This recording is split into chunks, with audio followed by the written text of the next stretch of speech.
స్తోత్రం. హల్లెలూయా, హల్లెలూయా, హల్లెలూయా, హల్లెలూయా. స్తోత్రం, స్తోత్రం. మహిమ, ఘనత, ప్రభావములు కలుగునుగాక. మహిమ, మహిమ, మహిమ, మహిమ, ఘనత, ఘనత, ఘనత, ప్రభావములు నా యేసయ్యకే చెల్లునుగాక. అందరూ మనసారా నిండు హృదయముతో యేసయ్యను స్తుతించాలి. స్తుతిస్తేనే ఆయన మీరు స్తుతించే స్తుతుల మీద కట్టడాలు కడతాడు, దుర్గాలను కడతాడు. హల్లెలూయా. ఆయన కోటగా ఉంటాడు మీకు. ఆయన మీ కోటగా ఉంటాడు. అరుణోదయ ప్రార్థనలో ప్రియులారా చేరిన మీరందరూ కూడా ప్రభుని స్తుతిస్తూ ఉండండి. ఉత్సహించి మీ దేవుడైన యెహోవా యందు సంతోషించుడి. ఆయనే మనలను పోషించువాడు. ఆయన మన సంతానాన్ని పోషించువాడు. హల్లెలూయా. అరచు పిల్ల కాకులకు ఆహారం ఇచ్చుచున్న దేవుడు, యాకోబుకు తన వాక్యాన్ని మరి బయలుపరిచిన దేవుడు. హల్లెలూయా, హల్లెలూయా, హల్లెలూయా, హల్లెలూయా. నా జీవం నీ కృపలో దాచితివే, నా జీవిత కాలమంతా ప్రభువా నీవే నా ఆశ్రయం, నా ఆశ్రయం.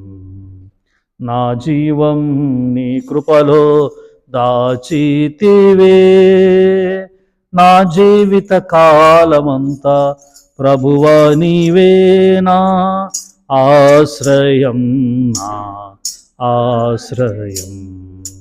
నా జీవం నీ కృపలో దాచితివే.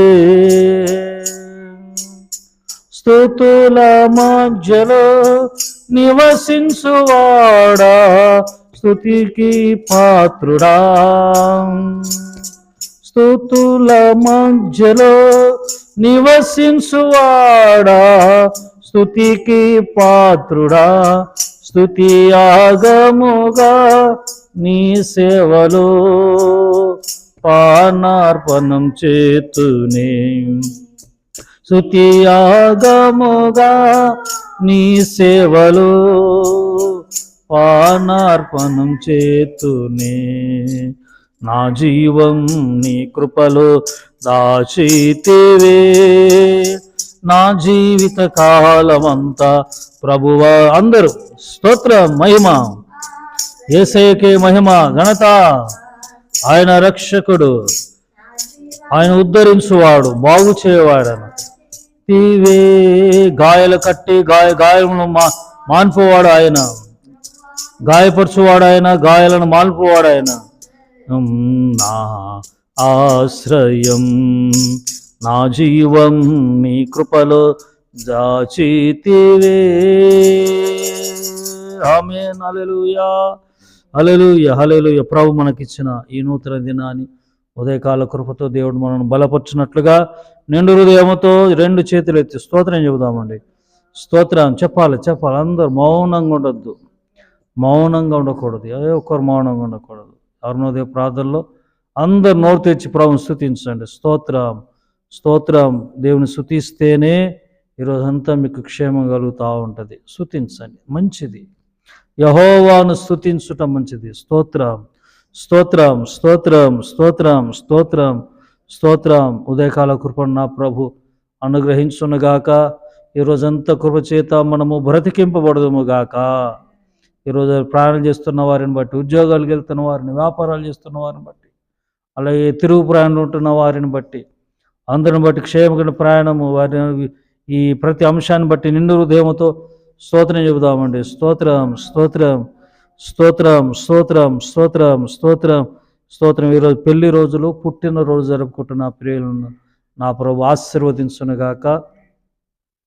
మరి మనశ్శాంతి లేకుండా, సంతోషం, ఆనందం లేకుండా ఉంటున్న వారు మరి ప్రియులారా ప్రభు మీద ఆనుకొనండి.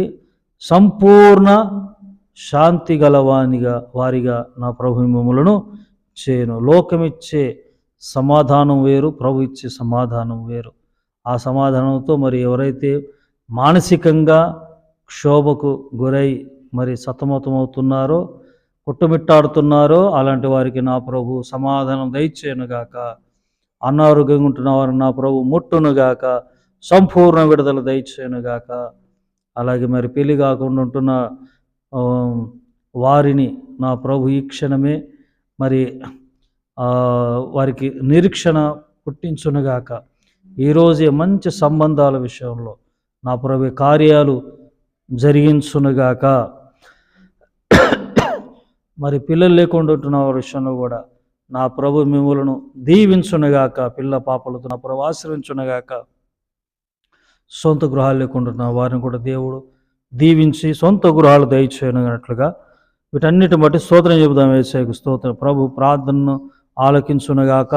ఈ స్తోత్ర ప్రార్థనలో ప్రతి అంశాన్ని దేవుడు మరి నెరవేర్చున్నట్లుగా స్తోత్రం చెబుదాం. స్తోత్రం స్తోత్రం స్తోత్రం స్తోత్రం స్తోత్రం. అలాగే దేశాన్ని బట్టి మన దేశాన్ని బట్టి నాయకులను బట్టి పాలకులను బట్టి మరి జరుగుతున్న దేవుని సేవను బట్టి అలాగే క్రైస్తవ సంస్థలను బట్టి సేవకులను బట్టి సంఘాలను బట్టి యేసయ్య కృపా పరిచయలను బట్టి మమ్మల్ని బట్టి సంఘాన్ని బట్టి సహకరిస్తున్న ప్రియులందరిని బట్టి త్రియేక దేవునికి స్తోత్రం చెబుదామండి. స్తోత్రం స్తోత్రం స్తోత్రం స్తోత్రం స్తోత్రం. ఆమేన్ ఆమేన్. హల్లెలూయా. మన ప్రభువును రక్షకుడైన యేసుక్రీస్తు అతి శ్రేష్టమైన నామంలో మీ అందరికీ వందనాలు. Praise the lord. లైవ్లో ఉన్న వారందరికీ వందనాలండి. అలాగే ఈ అరుణోదయ ప్రార్థనలో డైలీ బ్రెడ్కి అంత ప్రభు మనకిచ్చిన వాక్యాన్ని మనము చూద్దాము. కీర్తనలు 119 కీర్తనలు 119 107వ వాక్యాన్ని నేను చదువుతానండి. చరణాన్ని. యెహోవా, నేను మిక్కిలి శ్రమపడుచున్నాను, నీ మాట చొప్పున నన్ను బ్రతికింపుము. యెహోవా, నేను మిక్కిలి శ్రమపడుచున్నాను, నీ మాట చొప్పున నన్ను బ్రతికిము. నేను మిక్కిలి శ్రమపడుతున్నాను. నిజమే, కొందరు మంచి విశ్వాసులు ఉంటారండి. మంచి విశ్వాసులు ఎంత శ్రమ పడతారో, ఎన్ని బాధలు పడుతూ ఉంటారు కొందరు. మరి ఏంటి పాస్టర్ గారు ఏంటి అన్న, మరి అన్నిలో మంచి ఎంత హ్యాపీగా ఎంజాయ్గా ఉంటున్నారు, మరి నా పరిస్థితి ఏంటి, మేమేంటి, మా బతుకులు ఇలా ఉన్నాయంటే అనుకుంటారు. మిక్కిలి శ్రమ పడుతున్న వారు ఉన్నారు. ప్రియులారా, మరి ఆయన మాట మిమ్మల్ని బ్రతికించునుగాక. ఇప్పుడే అలాంటి శ్రమల్లో మిక్కిలి శ్రమను అనుభవిస్తున్న వారిని ఈ మాట ద్వారా ఈ మాటల ద్వారా నా ప్రభు మిమ్మల్ని బ్రతికించునుగాక. నా ప్రభు మాటలు మిమ్మల్ని బ్రతికించునుగాక. మరి అన్ని సమాజం మాకంటే బాగున్నారు కదా, వాళ్ళు హ్యాపీగా తింటున్నారు, తాగుతున్నారు, జల్సస్ అందరూ బాగా ఎంజాయ్గా ఉంటున్నారు అంటూ ఉంటారు. మరి అది లోకం ఇచ్చే సంతోషము, సమాధానము. మరి లోకంలో ఉండేవి కూడా ఉన్నాయి అలాంటి ఆనందాలు. కానీ ప్రభు మనకిచ్చే ఆనందం, ప్రభు మనకిచ్చే సంతోషము వేరుగా ఉంటుంది. లోకం దృష్టిలో మనమేమో సంతోషముగా లేనట్టుగా కానొస్తాం. కానీ మనం సంతోషంగా ఉండాలి, మహానందంతో ఉండాలి, ఆనందంగా ఉండాలి, వారికంటే ఆనందంగా ఉండాలి. అయితే మిక్కిలి శ్రమ పడుతున్నానయ్యా నేను అంటాను. ఇక్కడ పరిశుద్ధ గ్రంథంలో యోహాను సువార్త 5వ అధ్యాయంలో నేను చదువుతానండి. అటు తర్వాత యూదుల పండుగ ఒకటి వచ్చాను కనుక యేసు యెరూషలేమునకు వెళ్ళాను. యెరూషలేములో గొర్రెల ద్వారం దగ్గర హెబ్రీ భాషలో బెతెస్దా అనబడిన ఒక కోనేరు కలదు. దానికి 5 మంటపములు గలవు. ఆయా సమయాలకు దేవదూత కోనేటిలో దిగి నీళ్లు కదిలించుట కలదు. నీరు కదిలింపబడిన మీమట మొదట ఎవడు దిగున వాడు ఎట్టి వ్యాధి గలవాడైనను కదా. ఇక్కడ చదువుతూ పోతే 5వ వచనంలో అక్కడ 38 ఏళ్ళ నుండి వ్యాధి గల ఒక మనుష్యుడు ఉండాడు. ప్రియులారా, మరి 38 సంవత్సరాలు అంటే క్రిస్మస్ ముందు నుంచే, ఎప్పటి నుంచే క్రిస్మస్కి అంటే యేసుక్రీస్తు పుట్టక ముందు నుంచే ఒక వ్యక్తి ఉన్నాడు కోనేరు దగ్గర. అక్కడ ఒక వింత అద్భుతం ఏంటంటే కోనేరు నీళ్లను కదిలిస్తూ దేవదూత కదిలిస్తూ పోతూ ఉండేది. అప్పుడప్పుడు కదిలించిన తర్వాత ఒక్కరికే స్వస్థత కదా, ఎవరు ముందైతే అందులో దిగుతారు వారికే స్వస్థత. ప్రత్యేకమైన ప్రార్థన కదా ఇది, ప్రత్యేకమైన ప్రార్థన, ప్రత్యేకంగా ఉంది. అయితే అక్కడ 38 ఏళ్ళ వ్యాధి గల ఒక మనుషుడు యేసు, వాడు పడి నుండి చూచి వాడప్పటికి బహుకాలం నుండి అస్థితిలో ఉన్నాడని ఎరిగంటే మిక్కిలి శ్రమపడుతున్నాడని తెలిసి ఏమన్నాడు? కోనేటిలో దిగు అన్నాడా? చెప్పాలి. కోనేటిలో దిగుమన్నాడా? లేదు. అక్కడ ఏమంటున్నాడు తెలుసా? స్వస్థత గోరుచున్నావా, స్వస్థపడ గోరుచున్నావా అని వాడిని అడగగా ఆ రోగి, అయ్యా నీళ్లు కదిలింపబడినప్పుడు నన్ను కోనేటి నుండి దించుటకు నాకు ఎవడును లేడు గనుక నేను వచ్చినంతలో మరి ఒకడు నాకన్నా ముందుగా దిగునని అతనికి ఉత్తరం ఇచ్చాను. వీని మనసు అంతా ఎక్కడ ఉంది? కోనేటి మీద ఉంది కదా, కోనేటి మీద ఉంది. భక్తుడు ఏమంటున్నాడు? నేను మిక్కిలి శ్రమపడుతున్నాను, నీ మాట చొప్పున నన్ను బ్రతికింపుము. ఇక్కడ ఏంటంటే నీళ్ళలో దిగితే స్వస్థత, నిజమే అక్కడ జరుగుతుంది. అయితే ఇక్కడ ఏంటంటే వాక్యం ఉంటున్న మీ విషయంలో ఇప్పుడే మీకు స్వస్థత జరుగునుగాక యేసునామములో, ఇప్పుడే మీకు విడుదల కలుగునుగాక యేసునామములో. దేవుని మాటలు శక్తి ఉంది, దేవుని మాటలు స్వస్థపరుస్తాయి, దేవుని మాటలు విడుదలనిస్తాయి, దేవుని మాటలు కనువిప్పు కలుగజేస్తాయి, సత్యములో నుండి సర్వసత్యములో నుండి నడిపిస్తాయి. దేవుని మాటలు వింటున్నప్పుడే. కోనేరు కాదు ఇప్పుడు అవసరం మనకు, కోనేటి నీళ్లు కాదండి ఇప్పుడు మనకు కావాల్సింది దేవుని మాట.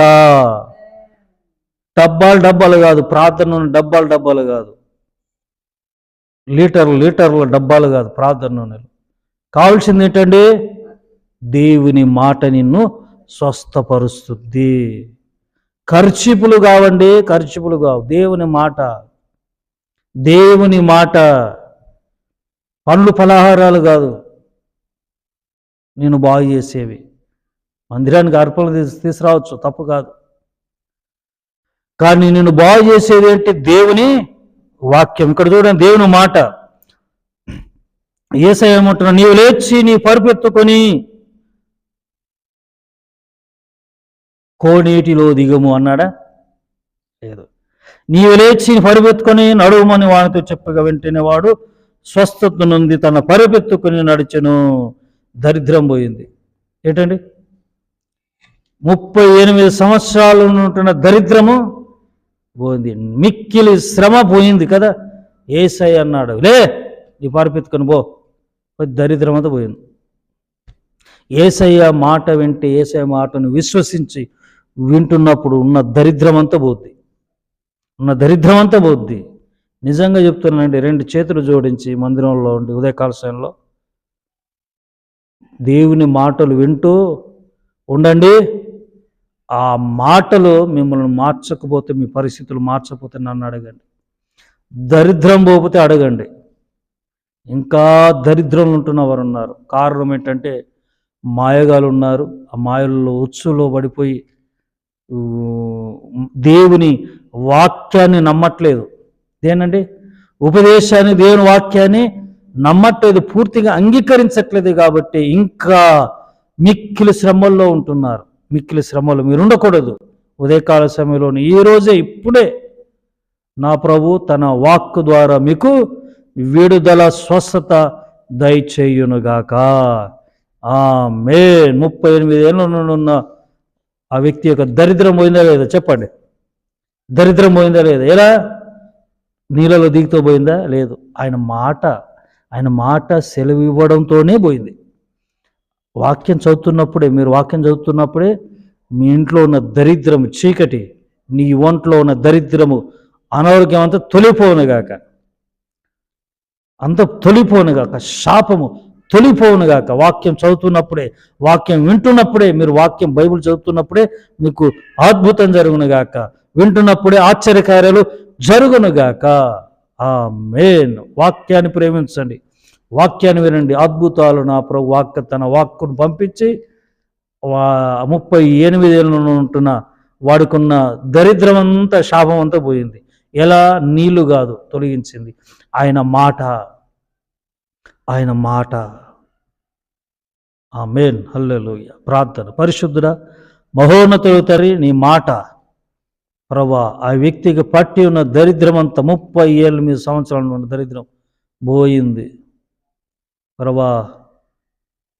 ఆరోగ్యవంతుడై పరిపేది వెళ్ళిపోయాడు. అయ్యా నీ మాట పెట్టులో ప్రియుల విషయం ఈ క్షణమే ఎప్పుడు ఈ అరుణోదయ ప్రార్థనలో అద్భుతం జరుగునుగాక, ఆశ్చర్యం జరుగునుగాక. అయ్యా ప్రభు, మేము ఏమీ చేయట్లేదు, కేవలము నీ మాటల ద్వారానే మేము ప్రభు ఇదిగో తండ్రి బాగుపడదుముగాక. వాక్యం విన్న ప్రియులందరిని ఆశీర్వదించండి. ఈరోజంతా కృపనివ్వండి. యేసునామములో ప్రార్థించి వేడుకుంటున్నాను తండ్రి. ఆమేన్. త్రియేక దేవుని కృప, తండ్రి, కుమార, పరిశుద్ధాత్ముడు సదా మీ అందరికీ తోడైనగాక. ఆమేన్. God bless you all. May God bless our India. Praise the lord.